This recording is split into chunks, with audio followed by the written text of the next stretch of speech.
Otra vez estamos aquí, estamos en nuestro segundo encuentro. Espero que les haya ido bien en el primer encuentro, no solo con nuestros profesores auxiliares, sin los que sin duda alguna la tarea sería imposible, sino también ya con el material de estudio. En fin, intentamos hacer guías metodológicas que verdaderamente les sirvieran a ustedes. Y hoy tenemos un cometido especial. Hoy tenemos un cometido especial en este encuentro, y es, digamos, profundizar en los conceptos esenciales sobre los que vamos a promover este centro, este eje de gravedad de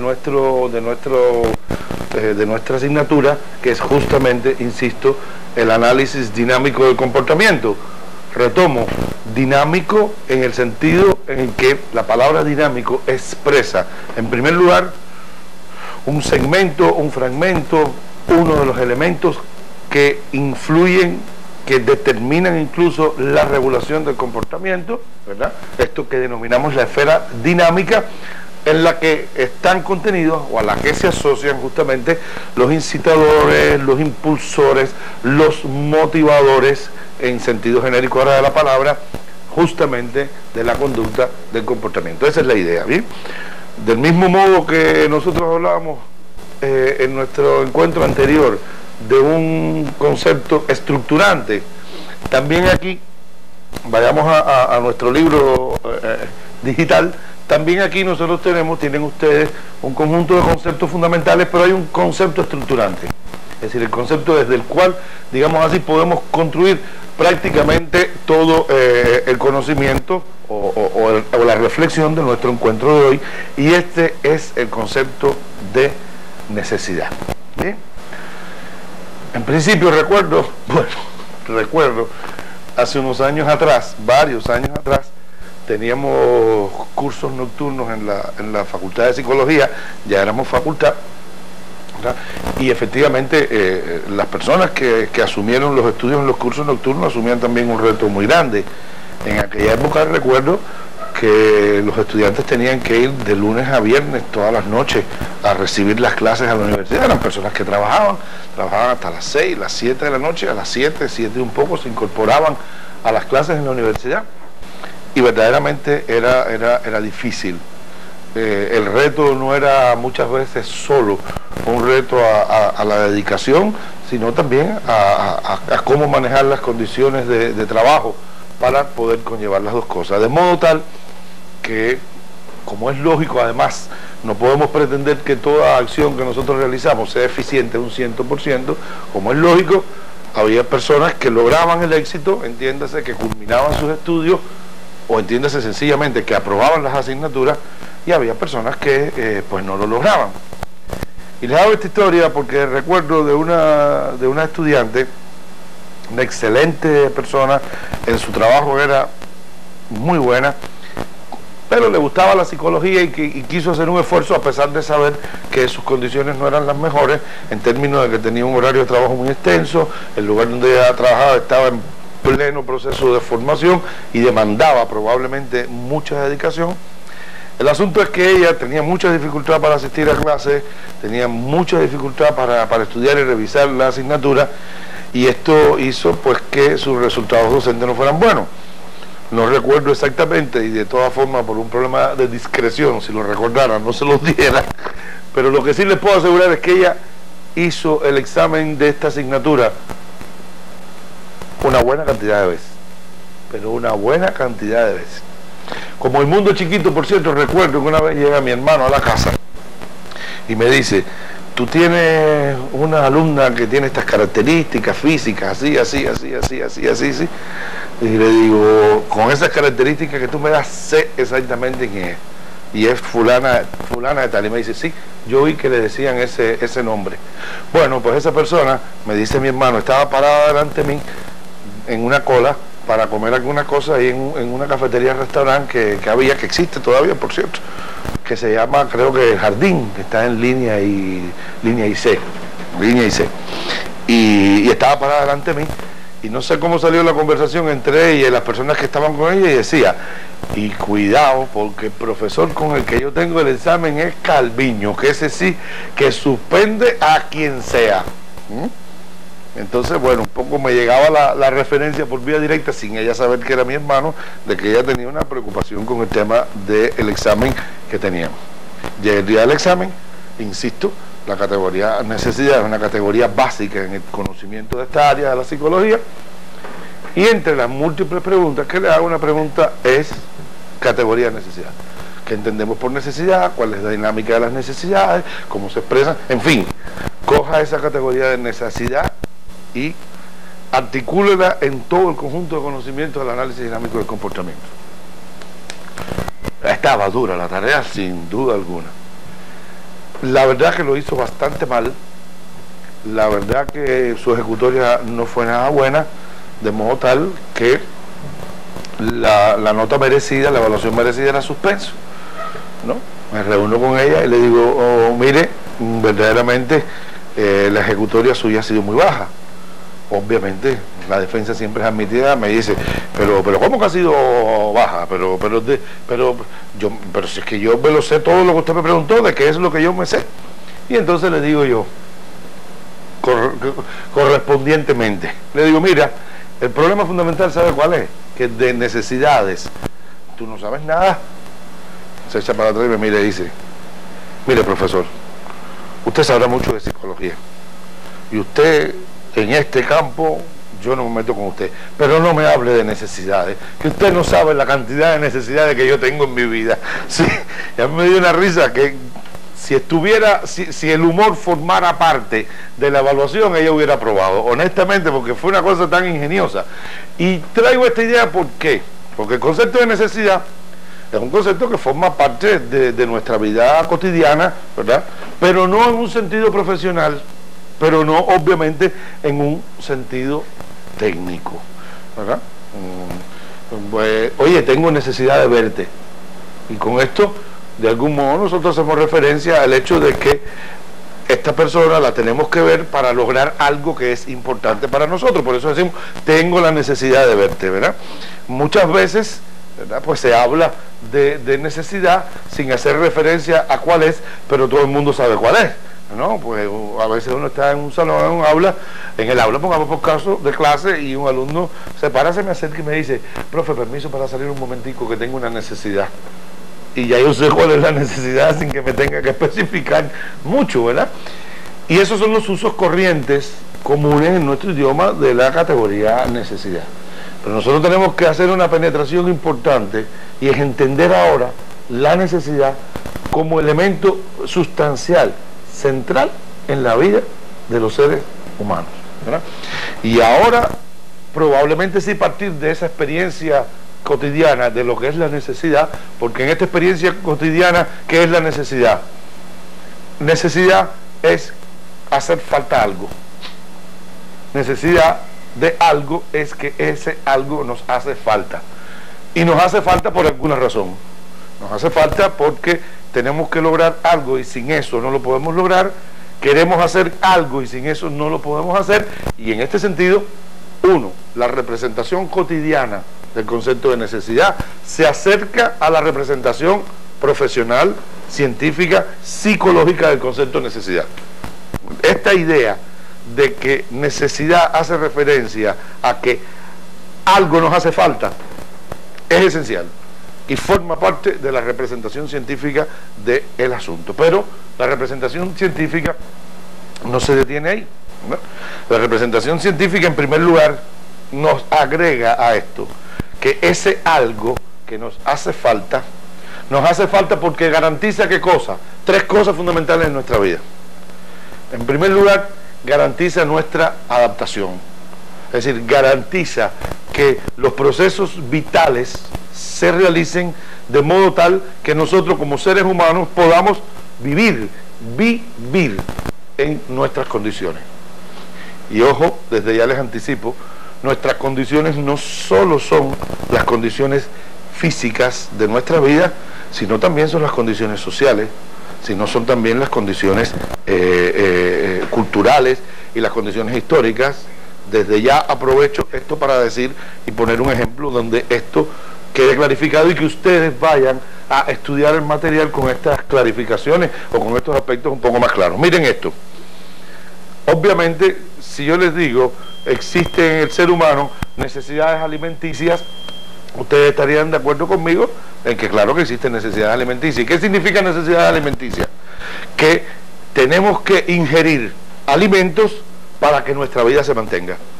La ingestión de alimentos, de algún modo, forma parte de nuestro proceso de adaptación a las condiciones. Tanto es así que dentro de ciertas variables, ¿verdad?, nosotros podemos ingerir alimentos diferentes en función de las condiciones, ¿no? Pues cuando tenemos una cosa comemos una cosa y cuando tenemos otra pues comemos otra. Y lo importante, ¿qué cosa es en última instancia? El proceso general mediante el cual a través de la ingestión de alimentos, que significa que tenemos necesidad de esos alimentos, la vida se mantiene. ¿Ya? Pero esto pasa no solo a nivel físico y biológico, sino pasa también a nivel social. Pongamos la siguiente situación que ustedes compartirán conmigo. Una persona nace, ¿verdad?, vive, se desarrolla en un medio, en una situación en la cual el único modo de, ahora entre comillas dicho, sobrevivir, es decir, poder desempeñar funciones vitales elementales, poder estar tranquilo, poder hacer lo que a uno le gusta, etcétera, etcétera, etcétera, es movilizar agresividad. Miren ustedes qué tema interesante para una buena parte de ustedes que trabaja en estos asuntos de trabajo social, de orientación social en las comunidades, ¿verdad? Pongamos el siguiente caso, ¿verdad? Una persona vive en un barrio, en una zona donde los comportamientos agresivos son comportamientos típicos, ¿verdad? Donde si tú no eres agresivo, honestamente, probablemente la vas a pasar muy mal, ¿verdad? Desde las cosas más elementales, utilicemos conceptos de nuestro cotidiano de vida, que puede ser el niño trajinado, ¿verdad? Ese niño que lo cogen para todo, que se burlan de él, que le pegan, que le quitan las cosas, ¿verdad? Que no lo dejan vivir, hasta verdaderamente quedar fuera del sistema de relaciones de ese grupo que al mismo tiempo necesitas para resolver tus problemas vitales, precisamente por no movilizar agresividad. Que ese es un penco, yo no ando con él, bum, bum, bum. La condición está generando ¿qué cosa? Que para poder vivir allí, ese individuo necesita ser agresivo. Y el escenario es una convocatoria a ser agresivo. Fíjense que estamos hablando ahora de necesidades de naturaleza diferente. Una cosa son necesidades más asociadas a la estructura anátomo-físico de nuestro cuerpo, de nuestra persona, y otra cosa es el conjunto de fenómenos que garantizan nuestra adaptación y que tienen que ver ahora no con nuestras características o con nuestra condición de seres biológicamente determinados, de seres biológicos, sino de seres sociales, de seres psicosociales, de seres con comportamientos en una realidad vital humana concreta. Y en este sentido decimos, ahora, ¿qué es lo que nos hace falta? ¿Verdad? La necesidad es también la demanda de ciertos recursos de vida, insisto, que garantizan nuestra adaptación. Pero no solo de adaptación vive el hombre. Nosotros no solo nos adaptamos, sino que muchas veces nosotros producimos determinadas modificaciones en nuestro entorno, en nosotros mismos, e influimos en los demás para lograr ¿qué cosa?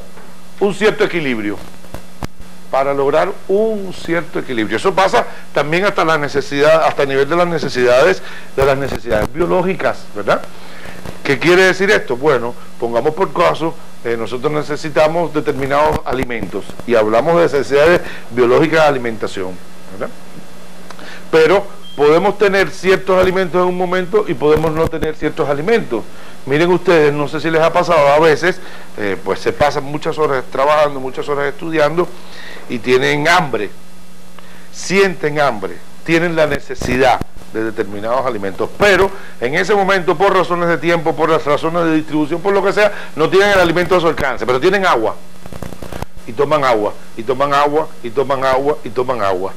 Y esa ingestión probablemente excesiva, cuidado porque pueden terminar empachados, pero esa ingestión de agua produce un equilibrio funcional ¿verdad? Y por lo menos hace sentir un poquitico menos, a veces hace hasta desaparecer temporalmente el hambre. De modo tal que la necesidad es también no solo un mecanismo, un instrumento de nuestra adaptación, sino un instrumento de nuestro equilibrio, ¿verdad? Y por último, sabemos que propio, específico del ser humano es la transformación de su entorno, de su medio social, de su medio físico, de su medio geográfico, de su medio interrelacional, de su medio cultural, en aras de ¿qué? Del desarrollo. Y estoy hablando de la transformación en aras del desarrollo, porque infelizmente ya sabemos que en los últimos años se han producido, el ser humano ha tenido la incapacidad para entender muchas cosas y ha producido transformaciones de su entorno, pero no precisamente para su desarrollo, sino para su involución y para su deterioro. Y estoy hablando ahora de desarrollo, que quiere decir de mejoramiento de la condición de vida, mejoramiento de la calidad de vida, mejoramiento de la vida misma, del sentido de la vida, crecimiento del hombre en sus dimensiones físicas y en sus dimensiones espirituales. Y las necesidades son también el motor de ese cambio. Entonces vemos que estamos diciendo que el origen de este espacio de regulación, el centro sobre el cual este espacio que llamamos dinámico de regulación se ejecuta, es la necesidad. Quiero ser consecuente con algo que les dije en la clase anterior. En psicología usted puede encontrar múltiples representaciones sobre los hechos, ¿verdad? Y a lo mejor ustedes revisen mañana un texto muy interesante y con cierta racionalidad lógica, incluso datos que avalan lo que se dice allí, de otro autor, y dicen, no, la categoría central no es necesidad, sino las condiciones corporales. Otros dicen los impulsos, otros dicen los instintos, ¿verdad? Y cada uno tiene sus razones y, por cierto, sus evidencias. Nosotros también tenemos nuestras razones y tenemos nuestras evidencias. Las evidencias son obviamente las evidencias de la práctica social, de la investigación científica, y las razones se asocian también ¿a qué? A un concepto del ser humano, a una concepción del ser humano que anima nuestra visión psicológica, que anima nuestra teorización psicológica, nuestra comprensión psicológica de los fenómenos. Ya dije desde la vez anterior, estén absolutamente convencidos, la inspiración básica de la psicología que hacemos es marxista. Nosotros sustentamos nuestro conocimiento y nuestra práctica psicológica en el materialismo dialéctico, ¿verdad? Es, digamos, nuestro estructurante filosófico, epistemológico y nociológico. Y acudimos a la categoría de necesidad porque desde la necesidad el marxismo aporta una comprensión histórica, cultural, ideológica y política del ser humano convincente, y que ha demostrado sobre todo que la práctica histórica. Entonces no asumimos el concepto de necesidad tampoco casualmente. No, me gusta la necesidad. No, porque es que desde la necesidad yo puedo entender, ¿verdad?, los movimientos del ser humano en su historia, en su vida, en sus inconvenientes y en sus realizaciones. Entonces, insisto, el núcleo estructurante del espacio dinámico de regulación del comportamiento, en nuestro modo de ver el tema, en nuestra práctica profesional, está en la noción de necesidad. Y no de necesidad como una estructura física que está en algún lugar de nuestro cuerpo, sino de la necesidad como un concepto que representa una entidad subjetiva ideal. ¿Y quién sabe si ahora mismo alguno de ustedes estará diciendo ideal, subjetivo, espíritu? Aquí hay, esto me huele a idealismo. Para nada, mis queridos amigos, para nada. Les recomiendo, una vez más, la propaganda es lícita también en la educación. Les recomiendo este libro que la editorial Félix Varela de la Universidad de La Habana tuvo a bien, a mi juicio, de publicarme recientemente. Es un libro que se llama Temas de Psicología y Marxismo, Tramas y Subtramas, conjunto de artículos escritos en diferentes momentos de mi vida profesional, todos con un vínculo obviamente y con una apuesta y un compromiso al pensamiento marxista. Y por ahí quiero leerles una pequeña cita, una cita de Engels, ¿verdad?, que dice: no se puede evitar que todo cuanto mueve al hombre tenga que pasar necesariamente por su cabeza. Hasta comer y beber procesos que comienzan por la sensación de hambre y sed sentida con la cabeza y terminan en la sensación de saciedad sentida también con la cabeza. Si el hecho de que un hombre se deje llevar por estas corrientes ideales lo convierte en idealista, todo hombre de desarrollo relativamente normal, y él tenía muy buen sentido del humor como Marx, será un idealista innato. ¿Y de dónde van a salir entonces los materialistas? Y entonces dice, admitir los móviles ideales no es ser idealista. El idealismo está en no remontarse partiendo de ellos hasta sus causas determinantes. En este mismo sentido, Marx decía, creo que en El Capital, por cierto, las impresiones que el mundo exterior produce sobre el hombre se expresan en su cabeza, se reflejan en ella bajo la forma de sentimientos, pensamientos, impulsos, actos de voluntad, en una palabra, corrientes ideales que se convierten en factores ideales del comportamiento. ¿Ven ustedes? Es decir, el problema del idealismo y del subjetivismo no está en admitir que existen móviles ideales, que existe la subjetividad, que existe la espiritualidad, para nada. El problema del idealismo está en creer que esa subjetividad, esa espiritualidad es una entelequia, ¿verdad?, sobrenatural, que por arte de diferentes creencias o teorías sobre el fenómeno aparecen en la cabeza del ser humano. Y somos algo así como poseídos de la subjetividad. No, la subjetividad es un hecho objetivo de nuestra vida. Y vuelvo otra vez, las necesidades entonces no son una casualidad que aparece en esa estructura subjetiva que nos caracteriza como personas, sino que son el resultado ¿de qué? De la historia. De la historia del individuo como género, de la historia del individuo como clase, perteneciente a una sociedad, a una cultura, a una comunidad, a un grupo, a una etnia, y de la historia del individuo como individuo. Es decir, yo como persona que nací un 10 de agosto del año 1951, en el seno de una determinada familia, con determinados padres, en una posición con respecto a mis otros hermanos, en aquel momento solo mi hermana mayor, ¿verdad?, y que en ese seno fui, ¿verdad?, estructurando determinadas exigencias de vida para lograr mi adaptación, mi equilibrio funcional y mi desarrollo. Pero ese seno familiar era un seno que estaba enclavado en un lugar específico, ¿verdad?, en una comunidad específica, con un predominio cultural específico, con una forma de ser, con una forma de pensar, con una forma de actuarse típica o más o menos típica para ese lugar. Y eso fueron los instrumentos de los que también, ¿verdad?, yo me aprendí, ¿verdad?, retomé, hice en mi vida para ir conformando entonces también mis necesidades. Y ese espacio específico en el que nací, me crié, me desarrollé, pertenecía a un país. Pertenece a un país que no es solo una geografía, sino también una dimensión prospectiva, es un deseo, es una esperanza, es un proyecto, es un modo de asumir ese proyecto. Y todo eso conforma mis necesidades.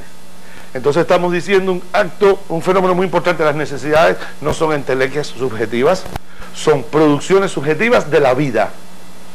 Producciones subjetivas de la vida real y concreta de los seres humanos. Y por lo tanto son producciones que tienen un profundo carácter histórico, social y cultural. Pero además de eso, importante aquí definir qué cosa. Las necesidades siempre son necesidad de algo. Es imposible decir, tengo una necesidad ¿de qué? De, no sé, puede que yo no lo sepa, pero la necesidad siempre es necesidad de algo. ¿Por qué? Porque la necesidad se estructura desde el objeto que la satisface. La necesidad se estructura desde aquello que la satisface. Y en este sentido creo que es importante, cuando ustedes vayan a manejar estos materiales, estudien lo que hemos puesto en la selección, en los fragmentos, y hagan sus lecturas independientes que detallen este aspecto como muy importante. ¿Por qué? Porque ahora vamos a decir qué función juegan estas necesidades y cómo ellas se expresan en la dinámica del comportamiento. Bien, bueno, pues en primer lugar decimos que los roles fundamentales de la necesidad en la dinámica de comportamiento son, en primer lugar, ser el impulso primario a la conducta. ¿Verdad? Dice una frase, creo que leí en algún momento, no recuerdo si en la ideología alemana, me perdona la imprecisión, dice, nadie hace algo que no sea en función de una de sus necesidades. Es decir, todo lo que hace el individuo lo hace porque necesita hacerlo. ¿Sí? Y esto es una cosa importante, ¿por qué? Porque desde el punto de vista de las determinaciones del comportamiento estamos diciendo que si bien nosotros somos dueños de nuestra vida y reguladores de nuestro comportamiento, también nuestras condiciones de vida, nuestro entorno tienen un papel importantísimo en la definición de nuestro comportamiento. Nosotros hacemos las cosas porque necesitamos hacerlas. Esta necesidad puede ser asumida consciente y voluntariamente por un individuo. Decíamos, recuérdense en nuestra teleclase anterior, las acciones voluntarias de regulación comportamental, o pueden ser también de manera involuntaria. ¿Bien? Y esto es una cosa importante, es decir, la necesidad como impulso primario, como desencadenador primario del comportamiento. Pero en segundo lugar, la necesidad se convierte, ¿cómo decir? Se me ocurre de pronto, recordando también un excelente programa de televisión, la necesidad es también un prisma, la necesidad es generador de un prisma, ¿verdad?, a través del cual nosotros vemos el mundo, ¿verdad? Pongamos por caso, he escuchado en algunas situaciones en que me he encontrado con situaciones como la siguiente. Les pongo el caso, ¿verdad? Estamos hablando de una persona, un hombre que es un alcohólico agresivo, ¿verdad?, que cuando se toma un trago, como decimos, inmediatamente moviliza una cantidad de agresividad impresionante, al punto de llegar de regreso a su casa, pongamos por caso, o estando en su casa bebiendo, a la agresión física con sus seres queridos, con su esposa, con sus hijos, con sus familiares que conviven con él.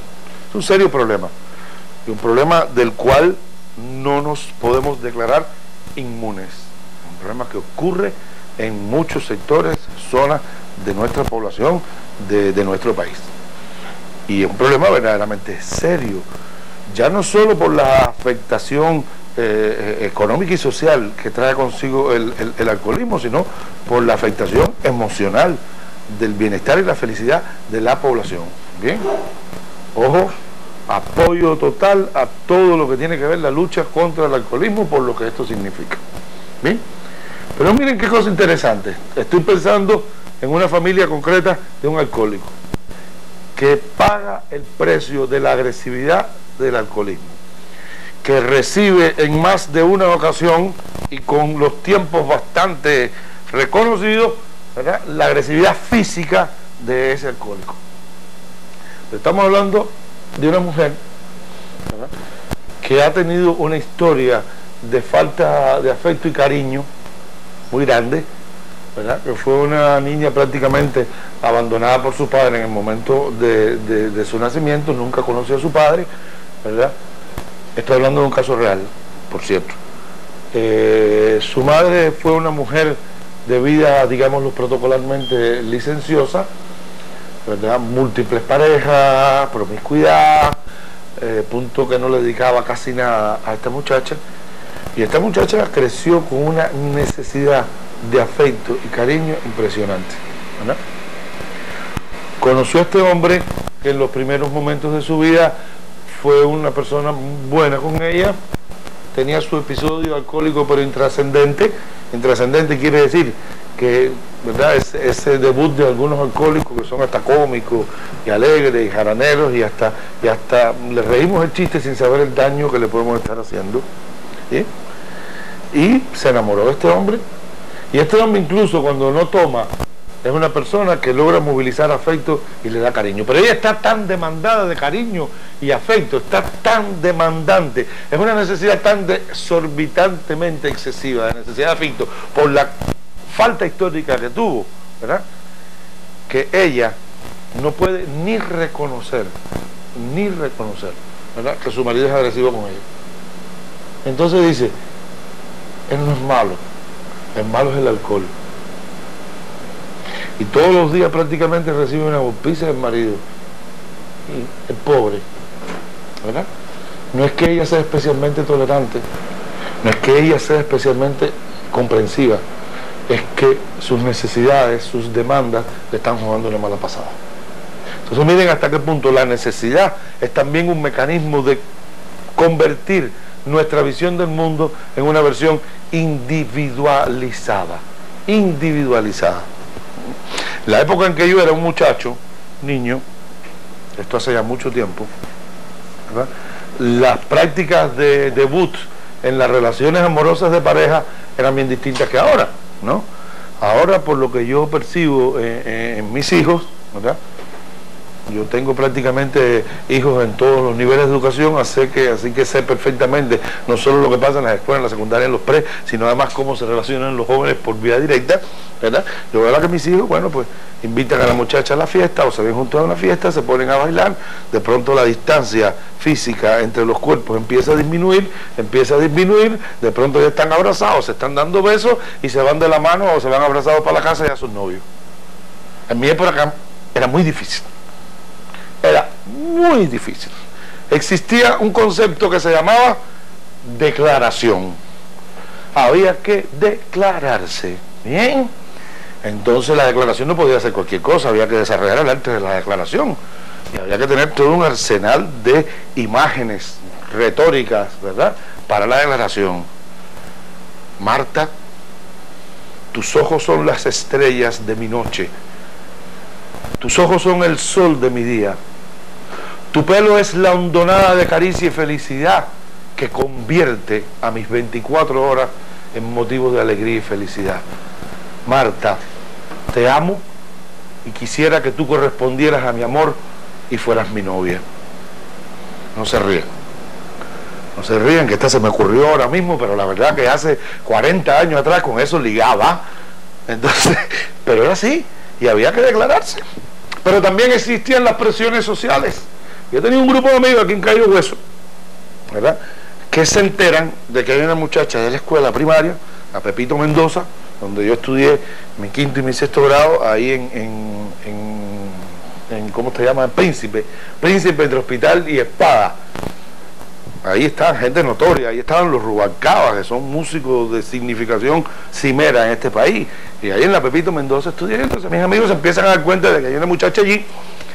Mantengamos por un problema de secreto ético el nombre de Marta, que estaba enamorada de mí.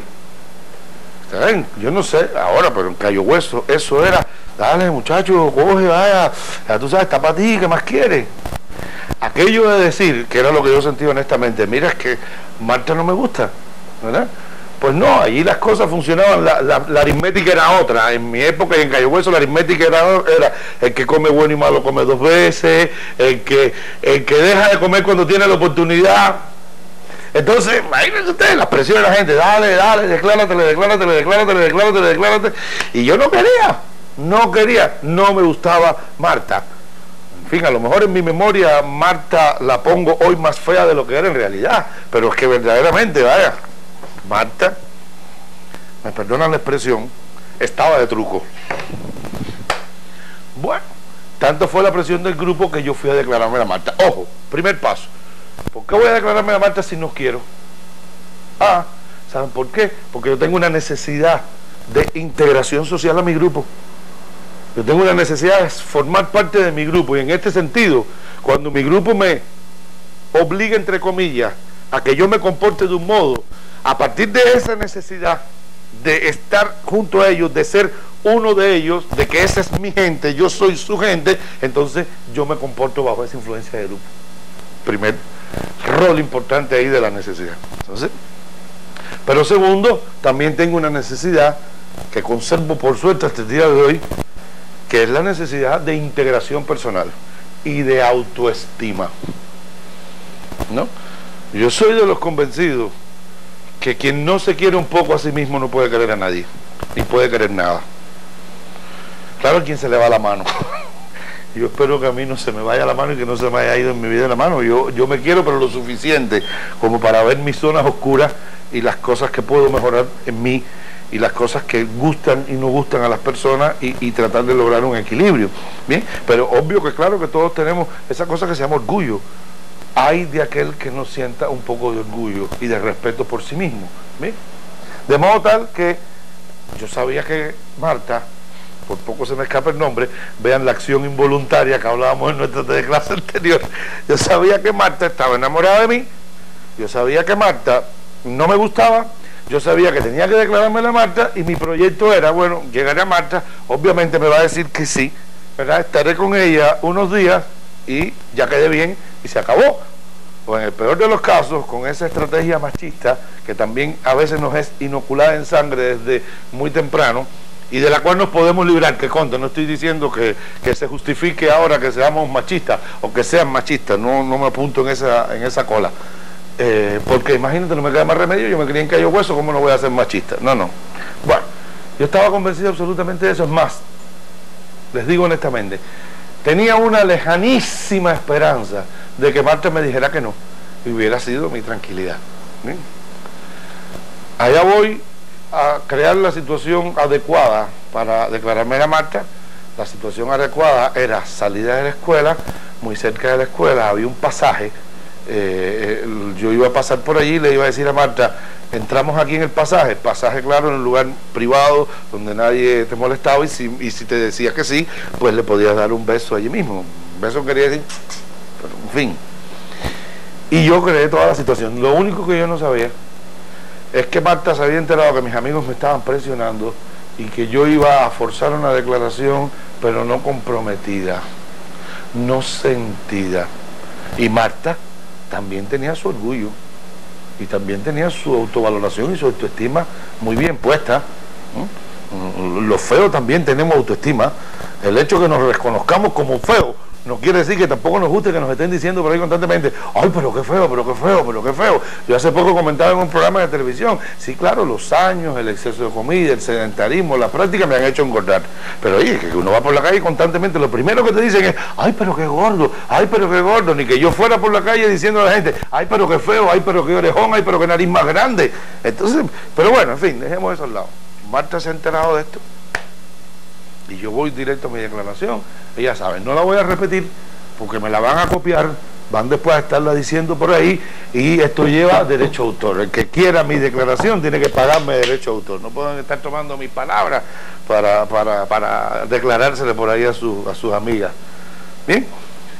Y cuando yo termino mi perolata, ¿no? Yo honestamente, con un poco más de estudio sobre todos los aspectos históricos, hubiera competido con Eusebio Leal, honestamente. Ahora me declaro incompetente para hacerlo. Eusebio es el maestro de la retórica. Entonces, cuando termino aquello, me dice Marta, ¿así que tú quieres que yo sea tu novia? Pues no. ¿Qué esperarían ustedes de mí como reacción? ¿Ponerme contento? ¿Verdad? Pero ¿saben lo que pasa? Que así como yo tenía la necesidad de integración, les dije, la necesidad de orgullo y autoestima y reconocimiento. ¿Y saben lo que pasó? Que me molesté muchísimo. ¿Y saben lo que hice? Agredí a Marta, no físicamente. Pero le dije, ven acá, y tú no te ves muy fea para decirme que no a mí. Me molestó, ¿por qué? Porque había una necesidad implicada en la situación que verdaderamente me estaba tirando en una cierta dualidad. Ojo, estoy diciendo con esto que la necesidad, por una parte, moviliza el comportamiento, pero además la necesidad es una suerte, ¿cómo decirlo?, de evaluador de las cosas. Las cosas que van en la dirección de satisfacción de nuestras necesidades son cosas valoradas como buenas, positivas, buenas, justas, adecuadas, ¿verdad? Tanto es así que cuando en alguna dirección se emite una valoración que afecta favorablemente a nuestra necesidad, nosotros la hacemos nuestra. Eso es una ley. Miren, los muchachos que son algunos aptos para los piropos, ¿verdad? Y miren que los cubanos somos buenos para los piropos.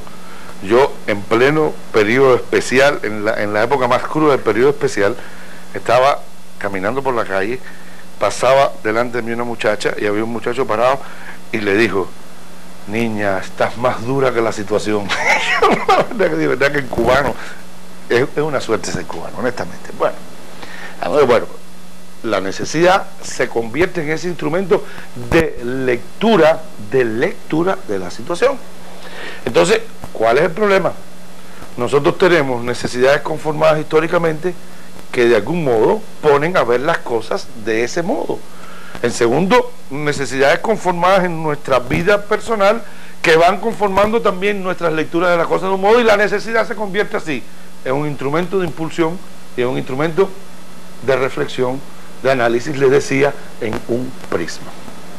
Y miren ustedes hasta qué punto este proceso es un proceso interesante, que en la literatura especializada se habla de fenómenos verdaderamente que uno dice, ¿por qué sucede esto? Creo que ahí en la bibliografía tienen ustedes una cosa que ha sido denominada por algunos la ley de Thomas. La ley de Thomas, ¿qué dice? Y ahora vinculado esto a una producción típica de necesidad, que son las creencias. Dice la ley de Thomas, cuando el hombre da algo por real, entiéndase, cuando el hombre cree que algo es real, esto se hace real, al menos en sus consecuencias.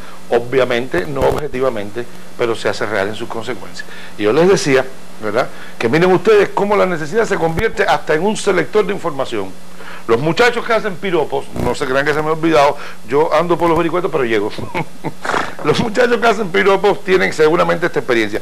Pasan 3 muchachas, dos de ellas muy bien dotadas,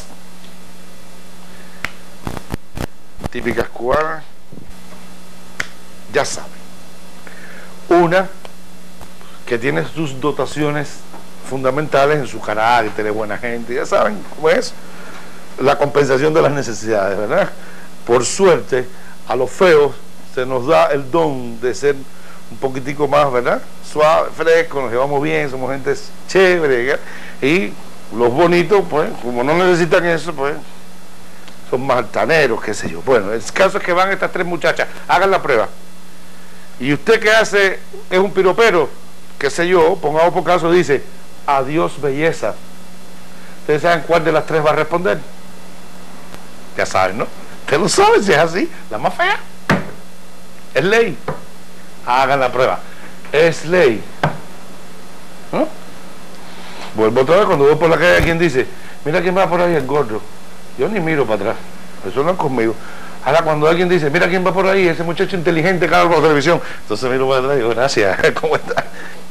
Así somos, esa es la necesidad. Entonces se convierte, y la ley de Thomas dice, cuando yo doy algo por real, yo, el ser humano, da algo por real, esto se hace real en sus consecuencias. Esto quiere decir que las necesidades incluso estructuran sistemas de creencias que, si nosotros los creemos, los hacemos nuestros, se convierten en certezas de creencias, llegan a convertirse en verdades. Llegan a convertirse en verdades. Miren hasta qué punto. Si creo que soy tonto, que soy un poco, ¿verdad?, pues inhábil, me voy a comportar como un tonto. Cuando me comporte como un tonto, la gente va a decir, pero mira este qué tonto es. Y yo encontraré entonces confirmación de mi hipótesis. Soy un tonto. ¿Verdad? Miren ustedes cómo mi comprensión a través de las necesidades de mí mismo marcan hasta el modo en que yo me voy a comportar y el cómo la gente me va a evaluar, devolviéndome ahora en afirmación lo que yo pensaba. Eso es lo que van a encontrar y van a estudiar, como la ley de Thomas en otro texto muy similar, van a encontrar asociado al concepto de transposición categorial, porque hay una transposición de una categoría a otra, ¿verdad? Muchas veces, recientemente escribí el prólogo para un excelente libro que espero que salga pronto sobre el asma y que va a ayudar, ojalá que mucho, a los asmáticos a controlar esta expresión física y psicológica, ¿verdad? Y yo recordaba un accidente que también sucedió en un momento de mi vida, ¿verdad? Mi hijo José Manuel, que es ya bastante grande, ¿verdad?, la familia por parte de su madre tienen padecimientos de asma bastante notorios, es decir, padecen de asma en su familia materna. Siendo muy pequeñito, José Manuel tuvo una bronquitis asmática una bronquitis, un catarro fuerte, inmediatamente, ¿no? Falta de aire, etcétera, etcétera, etcétera. Y en cuanto llegamos al hospital, claro, todo el mundo lo primero que pensó fue asma, asma, asma. Y en aquel momento, ¿verdad?, yo me puse un poco agresivo y molesto con las personas que estaban en el hospital y le dije, la próxima vez que yo oiga decir a alguien que José Manuel es asmático, se las va a ver conmigo. Resultado, José Manuel hoy tiene 17 años y no es asmático. Y ustedes podrán decir, ¿y qué tiene que ver? Muchísimo. ¿Por qué? Porque etiquetear a una persona con una categoría determinada, asmático, ¿verdad?, a la larga, a la postre, lo convierte en asmático, señores. ¿Se imaginan ustedes? Miren la fuerza de las creencias, la fuerza de las estructuras que se elaboran sobre las necesidades. Claro, ese niño que iba a buscar también cómo integrarse a su familia, ¿verdad?, a sus abuelos, a su madre, a sus tíos, a sus padres, a todo el mundo, ¿verdad?, y que ha sido denominado como asmático, ¿verdad?, y que tiene la necesidad de vincularse con esas personas, de afecto de esas personas, de integración familiar, encontraría en ser asmático, miren ustedes la mente humana, encontraría en ser asmático el modo de integrarse a su grupo familiar. Yo soy asmático igual que toda la gente de mi familia. ¿Qué chiste? ¿Qué chiste? Entonces ustedes, la importancia de la dimensión. Ahora, las necesidades tienen características peculiares, algunas de las cuales yo creo que es importante que, amén de que ustedes las lean en el texto, y me gustaría llamarle la atención. En primer lugar, son impertinentes. ¿Sí? ¿Qué quiere decir impertinente? Oiga, cuando tenemos una necesidad, ella se va a imponer. Más temprano que tarde, pero ella se va a imponer. Porque ella, ¿qué cosa es? Es una necesidad, es una demanda, es algo que demanda un comportamiento encaminado a ¿qué? A su satisfacción. Y por lo tanto aquí el fenómeno basal es satisfacción, insatisfacción. Necesidad satisfecha, necesidad que se recicla. Necesidad insatisfecha, necesidad que busca y busca y busca y busca y busca su modo de satisfacción, ¿verdad? Ese es su modo impertinente de funcionar. Ya dijimos que son producciones históricas, que son producciones culturales. Ya dijimos que movilizan y dan sentido al comportamiento. Sentido al comportamiento. Volvemos a la noción de subjetividad. En realidad no la hemos perdido nunca. ¿Qué quiere decir? Sí, claro. Estos son mis espejuelos, ¿verdad? Y son a la vez dos cosas. Los espejuelos, y si yo le pregunto a cualquiera de ustedes qué es esto, dice los espejuelos, ¿verdad? Y significa, qué sé yo, me perdonan los especialistas, espejuelo significa una armadura de cierto material, ¿verdad?, que soporta dos lentes que permiten que la visión de un individuo sea adecuada a la realidad, ¿verdad? Es decir, que permita una relación de adecuación con la realidad. Esos son espejuelos. Pero ¿saben lo que pasa? Que estos son mis espejuelos. Y una cosa es el significado de estas cosas, que son los espejuelos, y otra cosa es el sentido de esto, que son mis espejuelos. ¿Saben qué? Usted puede tener la misma, exactamente la misma medida que yo, ¿verdad? La misma. Tener, ¿verdad?, los mismos lentes que yo, que son a través de los cuales en definitiva vemos. No me aparecen mis espejuelos y usted me dice, coja los míos, profe. Yo digo, bueno, más o menos veo con estos, no muy bien, porque no muy bien, son igualitos. No, porque no son los míos. Entonces las cosas tienen un significado y un sentido personal. Y ese sentido personal emerge primariamente ¿de dónde? De nuestras necesidades. Son las necesidades las que van en busca de crear una imagen de las cosas, que no solo significa que ellas son lo que son, sino cómo ellas son, cómo ellas afectan, cómo ellas inciden, ¿en qué? En la satisfacción de nuestras necesidades. Esto es una cosa importante. Punto de mucha importancia. No solo tenemos una necesidad, ni dos ni tres. Vamos a tratar de representarnos, ¿verdad?, que en nuestro pizarrón, ¿verdad?, que las necesidades son un conjunto de elementos, ¿verdad?, que tenemos un conjunto de necesidades, y que a primera vista podríamos decir, bueno, yo tengo necesidad de ¿qué? De desarrollo intelectual, necesidad de desarrollo profesional, necesidad de ser padre, necesidad de integración a mi grupo, necesidades, es decir, las necesidades alimenticias son de vez en cuando las más obvias en mí. En fin, yo tengo un conjunto de necesidades, pero es que las necesidades no son una masa amorfa. Veamos ahora qué pasa con esas necesidades. Lo que pasa, miremos en nuestro pizarrón, que es que ellas tienen una organización jerárquica. ellas tienen un sistema de organización en la que podemos decir, hay necesidades de mucha importancia, hay necesidades, veamos aquí, menos importantes, y hay necesidades aún menos importantes. Veamos claramente aquí en nuestro pizarrón dibujada lo que pudiéramos llamar una estructura, una organización jerárquica de necesidades. Bien, tendríamos que preguntarnos, ¿verdad? ¿Y por qué unas necesidades están allá arriba y otras están abajo?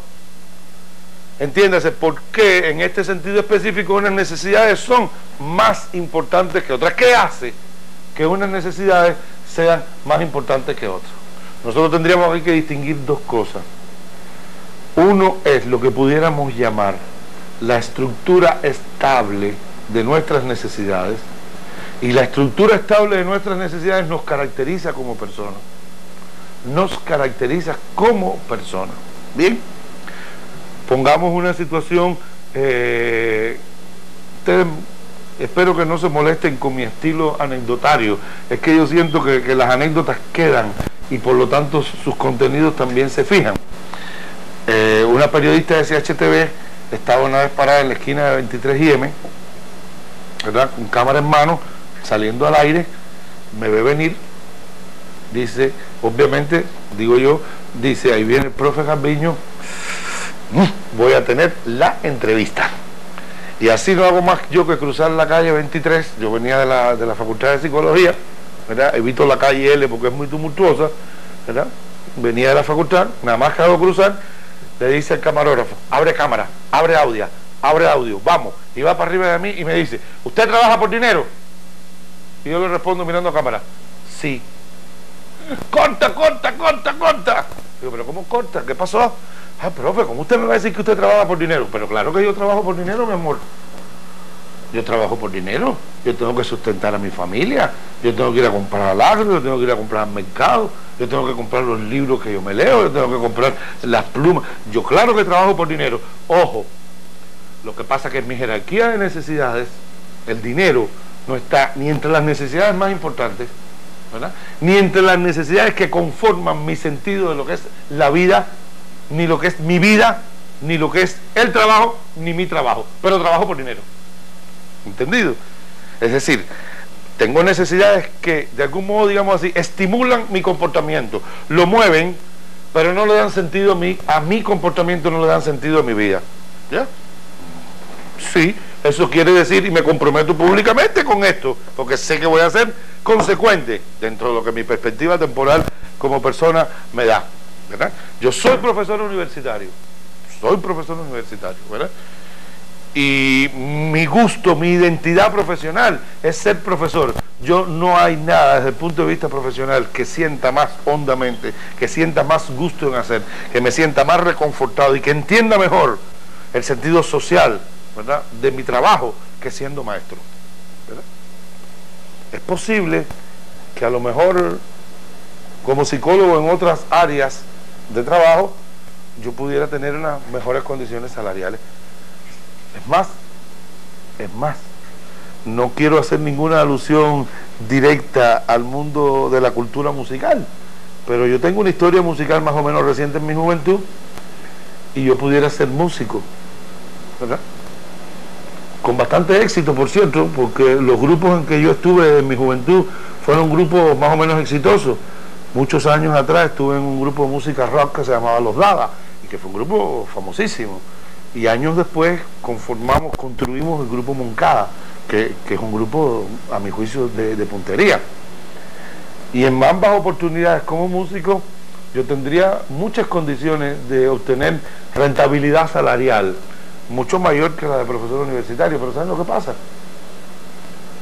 Que yo no voy a ser músico nunca, yo no voy a dejar de ser profesor universitario nunca, porque el sentido de mi práctica profesional, de mi existencia, de mi vida, se asocia a ser profesor universitario, se asocia a una profunda necesidad de enseñar, de comunicar, de decir, de ayudar. Por eso soy psicólogo y por eso soy profesor universitario. Y en otros ámbitos profesionales en los que trabajo, porque no solo doy clases en la universidad, obviamente, el sentido de esa práctica que yo hago es también una práctica de formación, de enseñanza, de bienestar. es mi vocación, llamamos así. Entonces, si nosotros miramos la estructura de necesidades, ¿verdad?, yo diría que yo tengo necesidades de primer nivel, ¿verdad?, asociadas a determinadas cosas, y tengo también obviamente necesidades basales allá abajo en mi estructura más baja de necesidades, ¿verdad?, que no son las que dan sentido a mi conducta. Pero cuidadito, esta es la estructura estable, pero las necesidades pueden variar su posición relativa en esa estructura en función de muchos factores. Yo quisiera que apuntáramos aquí en nuestro pizarrón analógico computacional, que apuntáramos lo que pudiéramos llamar algunos criterios de la jerarquización de las necesidades, criterios dinámicos. Aquí podríamos listar un número grande de criterios, pero apuntáramos al menos 3, que no son los únicos, pero que son importantes. En primer lugar, el nivel de demanda. ¿Qué quiere decir esto de nivel de demanda? Bueno, esto quiere decir que una necesidad muy insatisfecha, una necesidad que está muy insatisfecha, aumenta su nivel de demanda y puede pasar de un plano inmediato inferior a un plano inmediato superior, ¿verdad? Yo honestamente quiero tener absoluta honestidad profesional. He visto muchas personas que han abandonado sus orígenes profesionales, laborales, de trabajo, en aras de espacios laborales que le proporcionan mejores beneficios económicos. Pero del mismo modo tengo que reconocer, entre ellos hay diferencias. Los he visto que lo hacen, me perdonan la expresión un tanto fuerte, estoy en mi despacho y ustedes están viendo una teleclase desde mi despacho. No, seguimos en el Hospital Almejeira y con la colaboración de los compañeros del grupo de medios de aquí. Pero he visto compañeros que verdaderamente son mercenarios del dinero. Mercenarios del dinero. Y que se han ido a esos espacios por una sola razón. Porque sustituyeron su supuesto gusto, si es que alguna vez lo tuvieron, por ayudar a las personas, por garantizar la salud y la vida de la gente, lo sustituyeron por las mismas piedras con las que Colón intentó y de hecho infelizmente logró engatusar a nuestros aborígenes. Por un reloj, por 4 ruedas, por una cadena, Señores, por favor, ¿para qué hablar de esto? Pero también tengo que reconocer, y aquí está la honestidad profesional muy importante en cualquier científico, en cualquier profesional, y el psicólogo no es una excepción, también tengo que reconocer que personas con situaciones familiares y personales muy difíciles se han visto en la necesidad de abandonar sus sueños, sus ilusiones, sus gustos, sus predilecciones, sus orientaciones profesionales, porque tienen que alimentar. Entonces, estoy diciendo, cuando hay una exigencia desde una necesidad, por favor, y a mí me puede muchísimo gustar leer un libro, ¿verdad? Me encanta leer un libro, pero cuando me entra el sueño y tengo la necesidad de dormir, y la necesidad de dormir, la necesidad de dormir, la necesidad de dormir, la necesidad de dormir se torna en un determinado momento más importante que mis necesidades intelectuales y de desarrollo profesional. ¿Y ¿saben lo que me pasa? Que me duermo. Entonces, las necesidades también tienen una organización dinámica. Inestable quiere decir situacional. Y entonces, obviamente, como decíamos en nuestro pizarrón, el nivel de insatisfacción de la necesidad, el grado en que está insatisfecha, puede hacer que ella se torne más importante. En segundo lugar, a mí me parece que también es importante llamar la atención sobre lo siguiente. Las necesidades que tienen mejores condiciones para ser más satisfechas en un determinado momento, se tornan más importantes que otras, por suerte. ¿Qué quiere decir esto? Que las condiciones de satisfacción de la necesidad también influyen en la aparición de su nivel jerárquico, ¿verdad? Miren, recuerdo, la zafra del 70 fue una zafra tremendamente importante para este país, muy movilizadora. Fuimos centenas de personas a la zafra, pero yo la del 69 la recuerdo con un especial cariño. Quién sabe, yo siempre digo que la del 69 fue la preparación de la del 70. Y en esa época recuerdo que nos movilizaron un largo periodo de tiempo a la zafra. Yo corté caña, mucha caña en Camagüey. Yo no mucha porque no era muy buen cortador, pero bueno. pero para los cortadores de mi grupo yo era bueno. Y yo recuerdo en un campo de caña, ¿verdad?, a las 24 horas, a las 48 a la semana, dependiendo de las peculiaridades individuales, todo el mundo era pensando en su novia, pensando en su novia, en la novia, entonces cuando me encuentren con ella y el beso y el no sé qué cosa, y eso se tornaba una cosa, el tema sexual, libidinal, erótico, a la semana de estar ahí entre puros hombres, era una cosa que aumentaba impresionantemente, pero no había condiciones de satisfacción. Por lo menos para los heterosexuales no había condiciones de satisfacción, de modo tal que nosotros estábamos obligados a postergar esa necesidad porque la situación favorecía otras necesidades, ¿verdad? Y sin embargo, y mientras yo a lo mejor a las 10:30 de la noche, cuando estaba estudiando, me podía ir tranquilamente a ver a mi novia, ¿verdad?, y tener esa satisfacción también de las necesidades vinculadas al vínculo emocional, al vínculo corporal, etcétera, etcétera, etcétera, al sexo, al eros, a la libido, ¿verdad? Pues cuando estaba en la caña, a las 10:30 de la noche, si es que no teníamos que cortar caña quemada de noche, pues yo estaba durmiendo como quien, como el mejor de los mejores, ¿verdad? Las condiciones favorecían la importancia de ciertas necesidades con respecto a otras. Por último, tendría que señalar dos cosas importantes. En primer lugar, desde el punto de vista dinámico, lo que pudiéramos llamar la aceptabilidad social de los comportamientos en los que esas necesidades se realizan. Obviamente, se hacen más importantes aquellas necesidades cuyos comportamientos derivados son muy aceptados socialmente. Muy aceptados socialmente. Entonces, claro, volvemos al tema de las condiciones. En última instancia, son condiciones favorables por la aceptación social. Y por último, aun cuando quizás no entraría dentro de los elementos de regulación dinámica, yo llamaría la atención sobre la orientación vital de las personas. ¿Qué quiere decir eso? Que si yo soy una persona de fuertes convicciones, de fuertes creencias asociadas a la importancia de determinadas cosas en la vida, las necesidades asociadas a esas cosas serán jerárquicamente las más importantes. Y ahí entra la ética, ahí entran los principios, ahí entran las creencias, las convicciones, las decisiones personales. Y eso es lo que justifica, entre otras cosas, a nivel dinámico, obviamente, que las personas resistan, incluso en la historia de la humanidad, personas que han resistido con un interés impresionante la mayor privación de todas sus necesidades en aras de una necesidad fundamental, en aras de sus ideales, en aras de sus convicciones. ¿Por qué? Porque la orientación vital del individuo es básica en esto. Por eso muchas veces nosotros no podemos pensar y aceptar esa idea tan llevada por muchas personas de que, imagínense, yo soy así, o imagínense, esas son las cosas que a mí me hacen falta y yo no puedo sin ello. No, el individuo está dotado de una cosa que se llama voluntad. El individuo está dotado de una cosa que significa sobreponerse incluso a sus propias exigencias internas, y desarrollarse en una dirección. Para esta teleclase hay un aspecto muy importante, ¿verdad? Yo pensaba llamarles la atención sobre algunos otros aspectos más que pudiéramos tener. Es una cosa importante que tiene que ver con las formas de expresión de las necesidades, sobre todo para que no perdamos de vista, miremos aquí al pizarrón un momento, lo siguiente: las necesidades no siempre se expresan del mismo modo, ¿verdad? Ellas a veces se expresan en lo que pudiéramos denominar de una forma específica.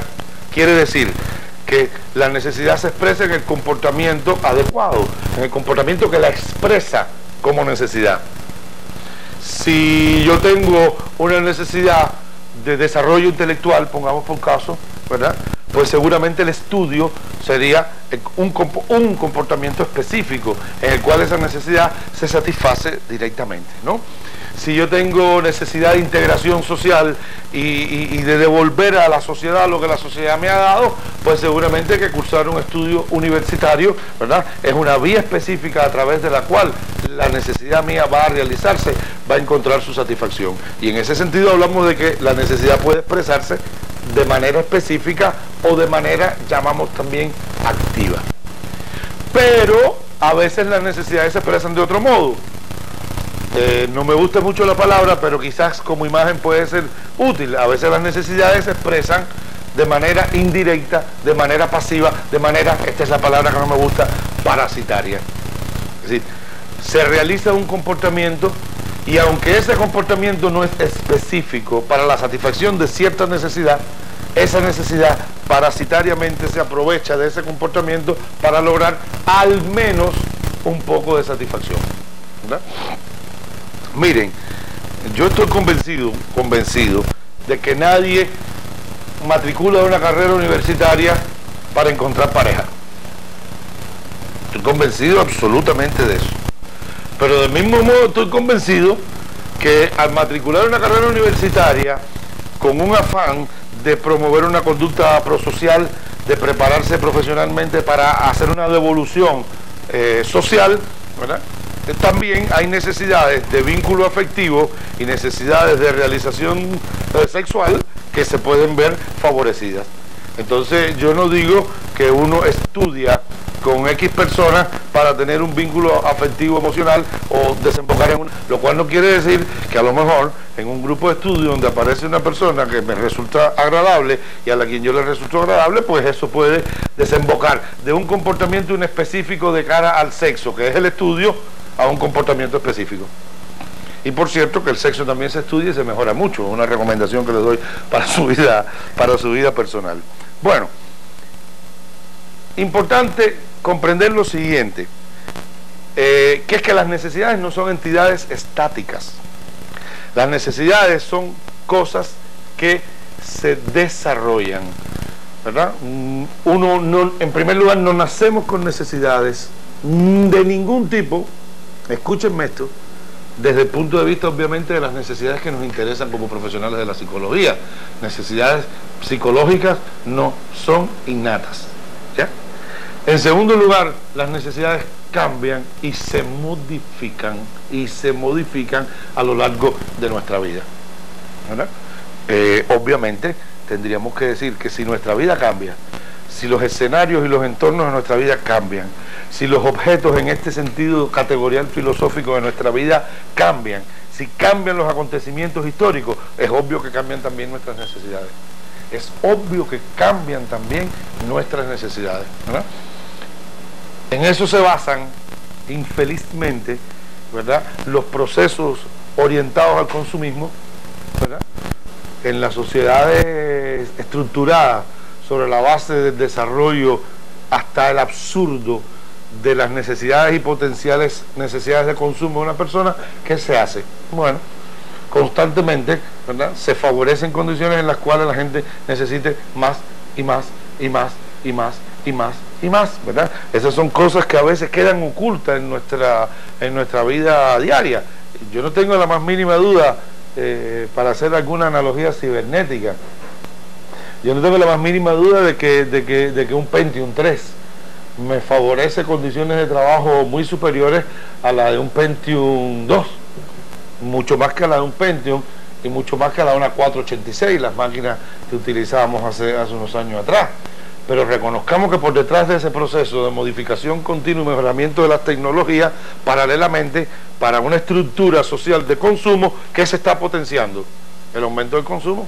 Entonces compraste hoy una máquina y mañana necesitas el Pentium 1 y mañana el Pentium 2 y mañana el Pentium 3 y ahora necesitas 128 megas y mañana para poder ver la película y pasado para poder... Y todo eso está incitando, ¿qué cosa? A un consumo que aparece para muchos como desarrollo de la necesidad. Yo personalmente... Vuelvo piensen ustedes, tomen ustedes su análisis y conviértanlo en una reflexión que llegue a una conclusión. Por detrás de eso muchas veces no hay ni desarrollo de necesidades. Por detrás de eso muchas veces lo que hay son procesos de involución personal. Pero bueno, la idea que les quiero transmitir es que las necesidades cambian.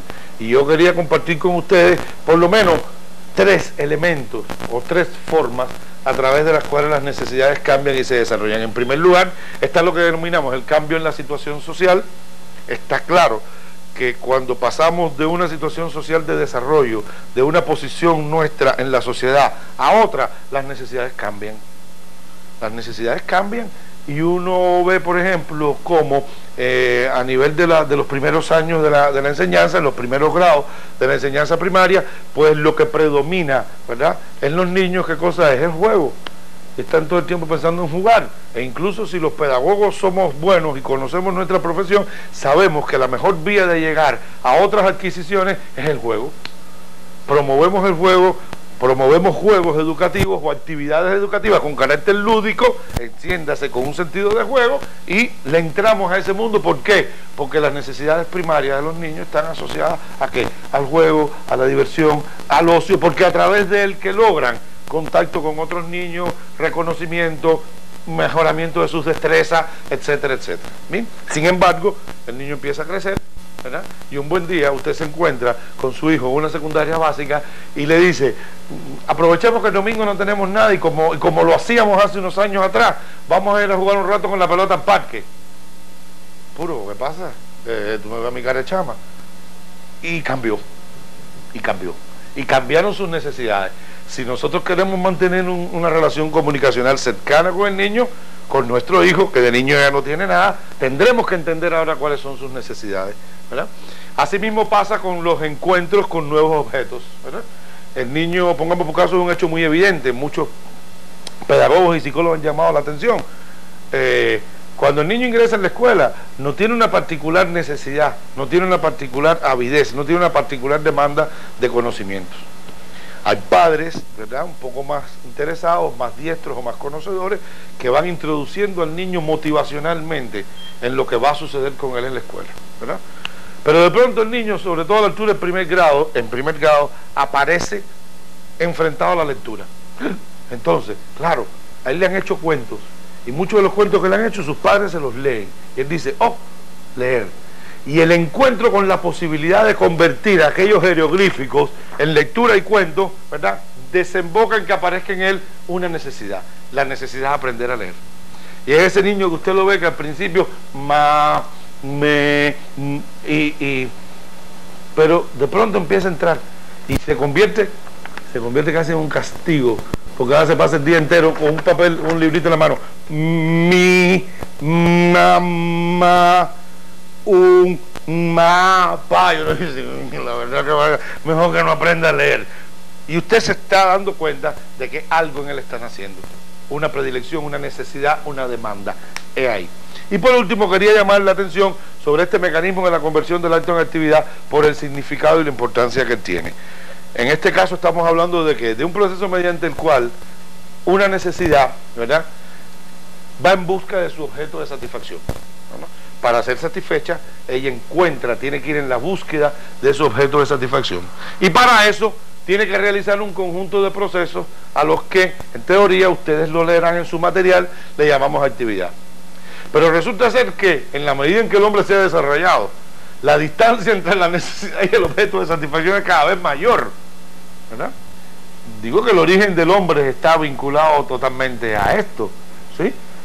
Claro, nuestros ancestros tenían el alimento ahí mismo en la mano, lo cogían y se acabó.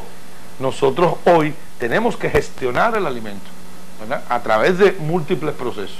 Y por eso esta actividad se realiza a través de la consecución de objetivos o metas parciales. Bueno, pues sucede que en un determinado momento uno de esos objetivos o metas parciales llega a adquirir connotación por sí mismo y se desprende de esa actividad y se convierte en sí mismo en una actividad. Les puedo poner un ejemplo que además puede serles muy útil para su práctica y que además voy a pedir que ustedes también hagan en su práctica en un trabajo especial extra clase que les voy a solicitar y que vamos a discutir probablemente en nuestro próximo encuentro con los profesores auxiliares. Bien, un estudiante de bajas calificaciones, un niño de bajas calificaciones, el padre ya no sabe qué hacer, la madre no sabe qué hacer con él para que mejoren sus estudios, pero saben perfectamente que el niño sueña con una bicicleta. Yo quiero una bicicleta, yo quiero una bicicleta, yo quiero una bicicleta. Entonces el padre llega un buen día y le dice, José Manuel, siéntate aquí que quiero hablar contigo. Dime, papo, ¿qué pasó? No, no pasa nada. Vengo a establecer un pacto contigo. ¿Tú quieres una bicicleta? Pero claro que quieres una bicicleta. Y qué bueno que tú quieres una bicicleta. Eso es lo que quieres tú. Y lo que yo quiero es que tú estudies y saques buenas notas. Entonces hagamos una cosa, estudia, saca buenas notas, si sales adelante en el curso, tendrás tu bicicleta. El niño ahora empieza a estudiar y mientras él estudia, él no está pensando en aritmética, está pensando en manubrio. Y mientras hace las tareas, no está pensando en tareas, está pensando en pedales. Cada una de las cosas que él hace en realidad son fragmentos de bicicleta, pero las está haciendo. Y en ese proceso empieza a descubrir que hay atractivos. La maestra, que constantemente, obviamente con razón, le llamaba la atención porque no responde a nada, ahora por el contrario dice, esto seguramente que el único que me lo va a responder es José Manuel. ¡Pah! Y aparece como líder en el aula. Las muchachitas a las que él solo sabía darle el pelo y molestarla, pues ahora lo invitan a estudiar. Pues como él está estudiando y saca buenas notas, y cuando viene a ver, él empieza a encontrar un conjunto de placeres y satisfacciones asociadas a los pasos intermedios para la bicicleta. Tanto es así que en muchos casos, 1 o 2 semanas antes que termine el curso, que ya todo prácticamente está decidido, al padre le cayó una semana en la playa, en Guanabo, en Boca Ciega, de estímulo por el buen trabajo que realizó. Y le dice al muchacho, nos vamos para Boca Ciega. Y el muchacho dice, yo no voy. ¿Pero por qué no va? Papo, yo todavía estoy en clase. No, pero hablamos con la maestra, mira, ya todo el curso, tú has cambiado, mira todas tus notas, ya tú no tienes más exámenes. El chiquito dice, no, yo no voy, yo no dejo de ir a la escuela. ¡Ah! Ha aparecido una nueva necesidad. Eso es un mecanismo de conversión del acto en actividad. Y justamente, revisen su guía metodológica, ¿verdad? Lo que quiero es que ustedes preparen lo que pudiéramos llamar un estudio de caso. ¿Qué cosa quiero para ese estudio de caso? Bueno, en primer lugar, ustedes seleccionarán una persona, ¿verdad? Una persona, ojalá que de la zona en la que ustedes trabajan, sin duda alguna, de la zona de la comunidad, del barrio en el que ustedes trabajan. Primero van a presentar los datos generales de esa persona. Obviamente no necesito el nombre, pueden poner un nombre ficticio, un seudónimo, o sencillamente las iniciales, el sexo, etcétera, etcétera, dónde reside, qué hace, cuál es su condición de vida, etcétera. Este sería el primer punto. El segundo punto, ustedes van a analizar un comportamiento en específico, algo que ustedes sepan que hizo esa persona, ¿verdad? Y quiero que ustedes allí piensen desde el punto de vista dinámico cuánto ese comportamiento tiene al menos un porcentaje de explicación desde la perspectiva dinámica. En este caso, ustedes tendrán que ir a buscar en su bibliografía 2 modelos de análisis importantes. Uno que llamamos el modelo de las series complementarias, que hace referencia a un conjunto de causas en la determinación del comportamiento, y otro que llamamos el modelo argumental. Ambos modelos los van a tener en su selección de lectura, en estos fragmentos de lectura que ustedes, si no tienen ya, van a recibir. Se está haciendo un esfuerzo editorial impresionante para que ustedes lo tengan, y van a hacer el análisis en función de esto. ¿Qué más van a hacer? Van a precisar necesidades de esa persona, cuáles son estas necesidades, cómo se estructuran en esta persona sus necesidades, ¿verdad? Cómo se expresan esas necesidades comportamentalmente. Es decir, van a hacer un análisis dinámico de estas personas en función de las variables de los conceptos que hemos estudiado. Y al final, ustedes me van a hacer una propuesta, se van a hacer una propuesta de cómo podemos modificar el comportamiento de esa persona en aras de que aparezcan necesidades de índole más prosocial. Es un estudio real, es un estudio práctico, es un modo concreto de aplicar los conocimientos de nuestra disciplina a una situación en concreto. Para finalizar, siempre les recomiendo, no dejen de leer el texto que tenemos. Es un texto bien bonito, el Gran Roble le pudiéramos llamar así. Creo que en la guía metodológica de ustedes no aparece con título, pero es un texto muy sugestivo. Les va a encantar, estoy convencido, y les va a dar muchas enseñanzas. Y como siempre, les pido lo mismo: haga un análisis de este texto asociado a los contenidos que ya hemos estudiado, ¿verdad? Saque sus conclusiones, cuáles son sus conclusiones fundamentales, y por supuesto trate de relacionar este texto con alguna situación en particular asociada a su trabajo que el texto le sugiera. Bueno, creo que hemos avanzado hoy un trecho bastante largo, quizás hemos consumido un poco más de tiempo que la vez anterior, pero lo amerita la situación. Insisto, categoría necesidad como categoría estructurante, y desde las necesidades entender la vida real y concreta del ser humano, porque si lo que queremos es felicidad del ser humano, tenemos que entenderlo realmente cómo es y cuáles son sus determinantes comportamentales, porque si lo que queremos es bienestar, salud, desarrollo, mejoramiento del ser humano, inevitablemente tenemos que entenderlo en función de sus necesidades, de aquellas cosas que durante el proceso de su vida han quedado como marcas de regulación de su comportamiento, como modos de ver la vida, y solo desde allí entonces podremos tender un puente a su mejoramiento, a su desarrollo, a su felicidad. Nos vemos en el próximo encuentro, tendremos ya nuestro tercer encuentro, les deseo éxito en su estudio y ya saben, nuestros profesores auxiliares, yo mismo estamos a su entera disposición, lo que queremos es que seamos al fin y al cabo buenos conocedores, buenos especialistas, porque eso es lo que la gente espera de nosotros. Muchas gracias.